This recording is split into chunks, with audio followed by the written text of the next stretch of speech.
भारत की कृषि व्यवस्था एक जटिल और विविधतापूर्ण प्रणाली है जो देश की अर्थव्यवस्था और सामाजिक संरचना में महत्वपूर्ण भूमिका निभाती है। यहाँ वर्तमान समय में भारतीय कृषि व्यवस्था की कुछ प्रमुख बातें दी गई हैं।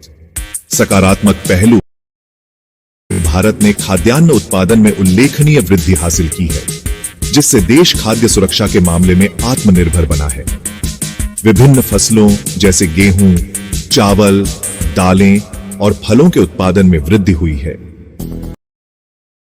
आधुनिक कृषि तकनीकों जैसे कि उच्च उपज देने वाले बीजों, उर्वरकों और कीटनाशकों का उपयोग बढ़ा है। सिंचाई सुविधाओं में सुधार हुआ है, जिससे अधिक क्षेत्रों में खेती संभव हो पाई है। कृषि में मशीनों का उपयोग बढ़ा है।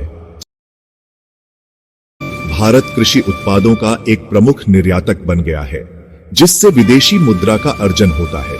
विशेष रूप से चावल, मसाले और फलों के निर्यात में वृद्धि हुई है।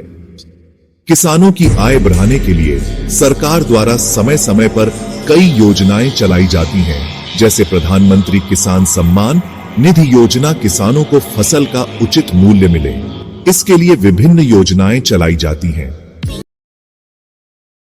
अधिकांश किसानों के पास छोटे जोत हैं, जिससे उत्पादन क्षमता सीमित होती है। छोटे किसानों के लिए आधुनिक तकनीकों और उपकरणों का उपयोग करना मुश्किल होता है। जलवायु परिवर्तन, अनियमित वर्षा, सूखा और बाढ़ जैसी जलवायु परिवर्तन की घटनाओं से कृषि उत्पादन प्रभावित होता है। तापमान में वृद्धि से फसलों की उपज में कमी आ सकती है।